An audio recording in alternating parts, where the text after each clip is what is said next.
جھلک مجھے تو نظر نہیں آئی، سوائے اس کے کہ پنجاب حکومت کا جو اشتہاری نظام ہے ہاں وہ بڑا تیز ترین ہو گیا ہے. صبح تقریب ہوتی ہے اور آپ دیکھیں کہ شام کو اس کا جو اشتہار ہے وہ ٹیلی ویژن کے اوپر چل رہا ہوتا ہے. لیکن بہرحال کٹ سٹوری شارٹ، اس لیے پھر میں نے اس لنک پہ کلک کیا تو یہ تجزیہ کار عمار مسعود کا کالم تھا، جس میں وہ لکھتے ہیں کہ آپ نے مریم نواز کو جاننا ہے تو ان کے دادا کے حوالے سے جانیں، جو پاکستان کے سب سے بڑے انڈسٹریلسٹ تھے، جن کے کاروبار کا شمار نہیں تھا، ان کی زندگی میں غربت کی کوئی جھلک نہیں تھی، پیسے کی فراوانی تھی، دولت کی ریل پیل تھی، لیکن پھر انقلاب آ گیا. اچھا تو وہ کیسے آیا؟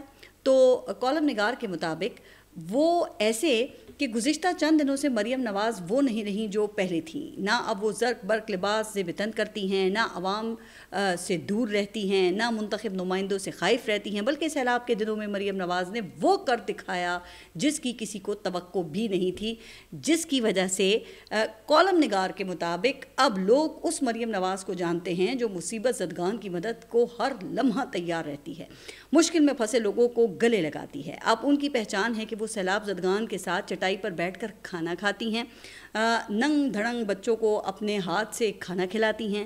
اب نہ ان کا لباس زرق برق اور نہ ہی اپنی عمارات کا کوئی احساس، سر پر معمولی سی چادر اور بنا کسی پروٹوکول کے عوام کی خدمت میں مصروف، لہٰذا مریم نواز اب بدل گئی ہیں اور اب انہیں صرف پنجاب کے عوام کی فکر ہے. اچھا جی خیر، اب یہ پڑھ کر میں نے یہ سوچا کہ اب اس بدلاؤ میں مزید کیا اضافہ کروں. پھر مجھے یاد آیا کہ یہ تو ترقی کا بالکل وہی ماڈل ہے جو 90 کی دہائی میں میاں محمد نواز شریف نے اپنایا تھا، جب 1992 کے سیلاب کے بعد میاں نواز شریف کی اشتہار بھی اسی طرح سے 24/7 چلتے تھے، جن میں ان کو میڈ ان پاکستان اور عوام کا مسیحا بنا کر پیش کیا جاتا تھا.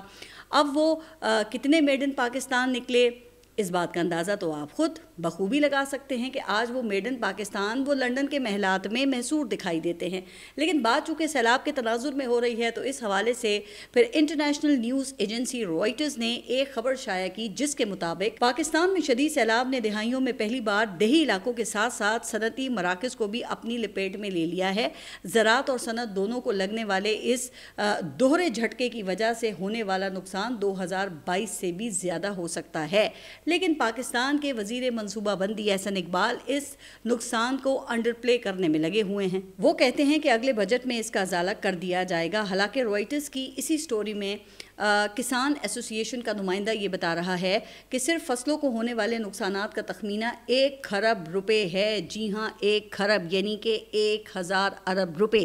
پھر نیوز ایجنسی کو سابق وزیر خزانہ حفیظ پاشا نے یہ بتایا کہ یہ سیلاب ماضی کے سیلابوں سے زیادہ برا ثابت ہوگا، چونکہ اس سے پاکستان کے کرنٹ اکاؤنٹ خسارے میں 7 ارب ڈالر کا اضافہ ہو سکتا ہے. لیکن دوسری طرف احسن اقبال جیسے ہونہار وزیر اسے ڈاؤن پلے کر رہے ہیں. اور یہی سوال جب رائٹرز کے نمائندے نے ان سے پوچھا کہ جناب بجٹ میں کیسے آپ نقصان پورا کریں گے، تو وہ یہ کہنے لگے کہ IMF سے کہیں گے کہ ہمارے نقصانات کم کرنے میں مدد کرے. ویسے کیا آسان نسخہ ڈھونڈا ہے؟ اگر یہ کام بھی IMF نہیں کرنا ہے تو جناب آپ کس مرض کی دوا ہیں؟ کیا آپ کا کام صرف یہ جھوٹے عوام کو خواب دکھانا اور دعوے کرنا رہ گیا ہے؟ اگر رو دھو کے عالمی سیاست کا فائدہ اٹھا کر آپ نے IMF سے مزید قرض لے بھی لیا نا، تو بھگتنا تو پھر اسی عوام نے ہے. آپ کا کیا ہے؟ اگر آج آپ حکومت میں ہیں تو کل آپ وہ کپڑے جھاڑ کر جمہوریت کا راگ الاپتے ہوئے پھر میدان میں ہوں گے. اچھا، پھر اسی دوران امریکہ میں شہباز شریف کی IMF کی جو MD ہیں ان سے ملاقات ہوئی اور یہ خبر آئی جس کے مطابق وزیر اعظم نے سیلاب کے نقصانات کو قرض اتارنے کے جائزے میں شامل کرنے کا مطالبہ کر دیا ہے. تو یہ ہے حکومت کا سیلاب کے نقصانات سے نمٹنے کا فارمولا. اب یہاں پہ سوال اٹھتا ہے نا کہ اگر سب کچھ عالمی اداروں نہیں کرنا ہے تو پھر حکومت کیا کر رہی ہے؟ تو پتہ چلا کہ حکومت تو فی الحال وہ 27 سپٹمبر کو پاکستان تحریک انصاف کا جو جلسہ ہے اسے ناکام بنانے کے لیے مذموم پروپیگنڈا کر رہی ہے. اب ذرائع کے مطابق حکومتی حلقوں کی جانب سے اپنے حمایتی میڈیا کو ہدایات جاری ہوئی ہیں کہ اس جلسے کو TTP سے جوڑیں، لوگوں کو بتائیں کہ عمران خان اور TTP کا ایجنڈا ایک ہی ہے اور یہ بیانیہ بنانے کی کوشش کی جا رہی ہے کہ خیبر پختونخوا حکومت دہشت گردوں اور اسمگلرز کے درمیان گٹھ جوڑ ہے، جس کی وجہ سے دہشت گردوں کے خلاف کارروائی کی مخالفت کی جا رہی ہے. اچھا، اچھا یہ سن کر مجھے وہ 10 سال پہلے والا جو بیانیہ تھا وہ یاد آ گیا، جب یاد ہے کہ سندھ میں پاکستان پیپلز پارٹی پہ جرائم پیشہ افراد اور کرپٹ مافیا کے گٹھ جوڑ کا الزام لگایا جاتا تھا. پھر اس حوالے سے آپ سب کو یاد ہوگا نا کہ وہ عزیر بلوچ جس کو گرفتار کیا گیا اور کہا گیا کہ جناب یہ تو آصف علی زرداری کا طوطا ہے، لیکن آج وہی عزیر بلوچ وہ کہاں ہیں؟ وہ تمام مقدمات سے بری ہو چکا ہے، اور آصف علی زرداری وہ ایوان صدر پہ برجمان ہے. جبکہ دوسری طرف تیرہ ویلی میں ہونے والی ہلاکتوں پر پورے خیبر پختونخوا میں بے چینی پائی جاتی ہے. اچھا اس حوالے سے وزیر اعلیٰ علی امین گنڈاپور نے آپریشن کے خلاف بیان بھی دیا، لیکن احتجاج کم نہیں ہو رہا. لوگ معافی مانگنے کے مطالبات کر رہے ہیں، لیکن کہا یہ جا رہا ہے کہ حکومتی حلقے یہ پروپیگنڈا کرنے میں مصروف ہیں کہ خیبر پختونخوا میں بے چینی اور دہشت گردی کے ذمہ دار عمران خان اور نور ولی محسود ہیں. اچھا اس سے تو بھائی پھر یہی لگ رہا ہے کہ ملک کے سب سے مقبول لیڈر کو ایک دہشت گرد تنظیم کے سربراہ سے جوڑا جا رہا ہے، یہ جانتے ہوئے بھی کہ خیبر پختونخوا میں عمران خان کو کس طرح کی غیر معمولی پاپولیرٹی حاصل ہے. ارے عقل کے اندھو، کیا آپ لوگ تاریخ سے کوئی سبق نہیں سیکھتے ہیں؟ کیا تمہیں نہیں معلوم کہ اسی طرح شیخ مجیب پر غداری کے فتوے لگا کر مشرقی پاکستان میں نفرت کے بیج بوئے گئے تھے؟ جناب آج کہاں گئے وہ میاں محمد نواز شریف جو مجھے کیوں نکالا مہم کے دوران شیخ مجیب کی مثالیں یاد کروایا کرتے تھے؟ کیا آج خود بھی بھول گئے ہیں یا وہ سب اقتدار میں واپسی کے جتن ہی تھے؟ لیکن وہ کیا ہے نا کہ جناب اقتدار کا تو کھیل ہی ایسا ہے، جو بھی کرسی کے اوپر بیٹھتا ہے وہ اندھا گونگا اور بہرا بن جاتا ہے. اچھا پھر یہ 27 سپٹمبر کا جو احتجاج ہے وہ ابھی ہوا نہیں ہے، اور حکومتی لوگوں نے کہنا شروع کر دیا ہے کہ اس احتجاج میں تیرہ ویلی واقعے پر سیاست کی جائے گی. پھر حالت یہ ہے کہ 9 مئی GHQ حملہ کیس میں عمران خان کا جیل ٹرائل ختم کر کے ویڈیو لنک پر انہیں پیش کیا جاتا ہے. وہ اس لیے کہ ان کی ورکرز اور جو وکلا ہیں ان سے ملاقات نہ ہو سکے، چونکہ اس کیس پہ کوئی 100 سے زائد PTI ورکرز نامزد ہیں. پھر ہر ایک کے ساتھ ان کے وکلا بھی ہیں جو کوئی مل کر تقریباً کوئی یہ 200-250 لوگ بن جاتے ہیں، جن کو پھر جب اڈیالہ سماعت کے لیے پیش کیا جاتا ہے تو وہاں پر میلے کا سما ہوتا ہے. ورکرز کو عمران خان سے ملاقات کا موقع مل جاتا ہے، جن کو ادروائز پھر قید تنہائی میں رکھنا مقصود ہے. ویسے اس پر ایک بار عمران خان نے اپنے وکیل سے یہ پوچھا کہ آئندہ میلہ کب لگے گا، تو لگتا یہ ہے کہ حکومت کو یہ بات عمران خان کی پسند نہیں آئی، لہٰذا اب ان کو واٹس ایپ لنک پر اڈیالہ سے پیش کیا جاتا ہے. ویسے جب نیت میں فطور ہونا تو پھر اپنی ہی جو دہرائی ہوئی باتیں ہیں وہ بھی یاد نہیں رہتی ہیں.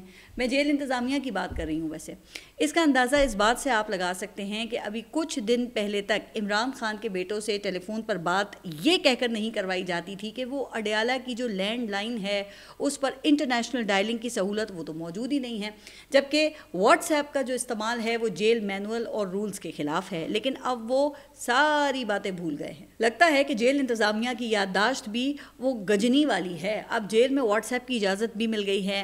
ابھی 2 دن پہلے جب ATC راولپنڈی میں عمران خان کو جیل سے واٹس ایپ ویڈیو کال کے ذریعے کنیکٹ کیا گیا تو نہ ہی ان کی آواز آ رہی تھی اور نہ ہی تصویر صحیح طریقے سے نظر آئی، جس کے بعد پھر ان کے جو وکلا تھے انہوں نے کارروائی کا بوائیکاٹ کر دیا. اب حکومتی جو تجزیہ کار ہیں ان کے ذریعے یہ دھمکیاں دی جا رہی ہیں کہ اگر بوائیکاٹ جاری رہا تو سرکار کی طرف سے وکیل دے دیا جائے گا جو کہ کارروائی کو آگے بڑھائے گا. ارے بھائی ایسا ہی کرنا ہے تو پھر یہ بغیر ٹرائل کے ہی سزا سنا دیں. مگر انسدادی دہشت گردی عدالت نے پھر بھی ویڈیو لنک پیشی کے خلاف عمران خان کی درخواست مسترد کر دی ہے. تو کیا اسے فیئر ٹرائل کہا جائے گا یا پھر سیاسی انتظام؟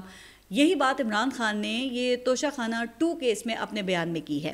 اچھا میں نے ابھی گزشتہ جو ولاگ تھا اس میں یہی بات کی تھی اور جس کو انصار عباسی صاحب نے بھی رپورٹ کیا ہے. ان کے مطابق عمران خان نے سوال اٹھایا ہے کہ توشہ خانہ ریفرنس میں صرف انہیں اور ان کی اہلیہ کو کیوں نشانہ بنایا جا رہا ہے، جبکہ میاں نواز شریف اور آصف علی زرداری نے بھی توشہ خانہ سے غیر قانونی طور پہ گاڑیاں حاصل کیں لیکن ان کے خلاف تو کوئی کارروائی نہیں ہوئی. عمران خان نے استغاثہ کے اہم گواہ انعام شاہ پر خاص طور پہ الزام لگایا ہے کہ وہ بددیانت شخص ہے اور جہانگیر ترین اور اون چودھری وہ ان کے زیر اثر ہیں. پھر وہ یہ لکھتے ہیں کہ اب جبکہ احتساب عدالت فیصلے کے قریب ہے تو عمران خان نے اس کیس کو منظم سازش کا حصہ قرار دیا ہے جس کا مقصد ان کو سیاسی منظرنامے سے ہٹانا ہے. تو جناب یہ ہے عمران خان کے خلاف ٹرائل کی حقیقت. لیکن سوال تو یہ ہے نا کہ ماتحت عدالتوں سے فیئرنس اور شفافیت کا کیا تقاضا کیا جا سکتا ہے جب انصاف کے اعلیٰ ترین فورم پر ایسے فیصلے سامنے آئیں گے۔ ابھی حال ہی میں یہ آئینی بینچ نے ملٹری ٹرائل کا تفصیلی فیصلہ جاری کیا۔ اب اس فیصلے میں ایک انوکھا جو تضاد ہے نا وہ سامنے آیا ہے کہ مئی میں جب شارٹ آرڈر آیا تو فیصلے میں ملٹری ٹرائل کی سزاؤں کو اپیل کے حق سے مشروط کیا گیا تھا۔ کہا گیا تھا کہ ملٹری عدالتوں کی سزائیں اسی صورت نافذ العمل ہوں گی جب حکومت 45 دنوں میں ملزمان کو اپیل کا حق دینے کا قانون پاس کرے گی، جو نہ تو دیا گیا اور نہ ہی ایسا کوئی ارادہ جو ہے وہ دکھائی دیتا ہے۔ بلکہ اب جو تفصیلی فیصلہ آیا ہے اس نے تو حکومت کو اس کا جواز بھی فراہم کر دیا ہے کہ تفصیلی فیصلے میں اب آئینی بینچ کا کہنا ہے کہ ملزمان کو اپیل کا حق قانونی اصلاحات کی ضرورت سے مشروط ہوگا، یعنی کہ اگر حکومت ضرورت محسوس کرے گی تو دے گی ورنہ نہیں دے گی۔ اب اس پر کیا کہا جائے؟ کہا جاتا ہے کہ اس سے پہلے پاکستان میں نظریہ ضرورت کے تحت فیصلے آتے تھے، لیکن اب تو لگتا ہے کہ نظریہ ضرورت کے تحت دیے گئے فیصلے بھی تبدیل ہو جاتے ہیں۔ پھر یہ کہتے ہیں کہ جی دنیا میں ہمارا نظام انصاف وہ 130ویں نمبر پر کیوں ہیں؟ ویسے اس طرح کے واقعات کے بعد تو یہ 130ویں نمبر پر بھی غنیمت نہیں ہے۔ بہرحال آئینی بینچ نے ایک اور فیصلہ کیا ہے اور 26ویں جو آئینی ترمیم ہے اس کا کیس بھی سماعت کے لیے مقرر کر دیا ہے۔ چلیں اچھی بات ہے کہ خیال آ ہی گیا۔ میں تو متعدد بار اس پلیٹ فارم سے اس جانب توجہ دلا چکی ہوں، لیکن جناب پہلے یہ تو بتائیے نا کہ 26ویں جو آئینی ترمیم ہے اس کا کیس وہ فل کورٹ میں کیوں نہیں لگایا گیا؟ اس پر ابھی تک چیف جسٹس کی جانب سے کوئی اطمینان بخش وجوہات پیش نہیں کی گئی ہیں۔ چلے اگر اس معاملے میں ان کی کچھ مجبوریاں ہیں تو کم از کم پھر اتنا تو کر دینا کہ 26ویں آئینی ترمیم کی سماعت لائیو دکھانے کا بندوبست کر دے، تاکہ عوام کو بھی پتہ چلے کہ اعلیٰ ترین عدالت میں بیٹھے منصف ان کے حقوق کے حوالے سے آخر کیا نقطۂ نظر رکھتے ہیں، جن کو سیلریز اور پھر دیگر جو مرات ہیں ان کی مد میں ماہانہ کروڑوں روپے دیے جاتے ہیں۔ اب علیمہ خان کا کہنا یہ ہے کہ عدلیہ سے مایوسی بڑھ رہی ہے، اس لیے ہم بین الاقوامی عدالت انصاف میں جانے والے ہیں، اور اس حوالے سے ان کے مطابق کچھ انٹرنیشنل لائرز کو صرف ایک کیس کی تفصیلات بتائیں تو وہ سکتے میں آ گئے اور کہنے لگے کہ پاکستان میں نظام انصاف کا اتنا برا حال ہے۔ خیر یہ تو پھر بچہ بچہ یہاں جانتا ہے، لیکن جو بات صدر ٹرمپ کو اقوام متحدہ کے اجلاس میں جا کر پتہ چلی نا وہ الگ ہی کہانی ہے۔ ہوا کچھ یوں کہ صدر ٹرمپ اقوام متحدہ کی جنرل اسمبلی میں تقریر کرنے کے لیے پہنچے تو ان کے سامنے موجود ٹیلی پرومپٹر کام نہیں کر رہا تھا۔ جیسے ہی ٹرمپ نے حاضرین پر نظر دوڑائی تو لوگ پھر وہ ادھر ادھر دیکھنے لگے، کچھ سمجھ نہیں پائے کہ یہ کوئی ٹیکنیکل خرابی ہے یا صدر ٹرمپ کی منصوبہ بندی ہے۔ پھر صدر ٹرمپ نے یہ کہا کہ انہیں اقوام متحدہ سے جو کچھ ملا وہ ٹوٹا ہوا ایسکیلیٹر اور ناقص ٹیلی پرومپٹر تھا، جس کے بعد انہوں نے طنزیہ انداز میں سوال کیا کہ پھر اقوام متحدہ کا مقصد کیا ہے، جبکہ اس کے پاس اتنی وسیع صلاحیت ہے لیکن پھر بھی یہ ضرورتوں کو پورا نہیں کر رہا۔ ویسے یہ بات جو امریکی صدر ٹرمپ کو ابھی گزشتہ دنوں پتہ چلی ہے نا، یہ تو ہم گزشتہ کئی دہائیوں سے یہ سوال اٹھا رہے ہیں کہ اقوام متحدہ کا آخر مقصد کیا ہے۔ غزہ میں انسانی حقوق کی دھجیاں اڑائی جا رہی ہیں، 65,000 لوگ وہاں شہید ہو گئے ہیں، جن میں اکثریت جو ہے وہ بچوں اور خواتین کی ہے، پھر 10 لاکھ لوگ جو ہے وہ بے گھر ہیں، جبکہ اقوام متحدہ ابھی تک جنگ بندی نہیں کروا سکا۔ کیوں؟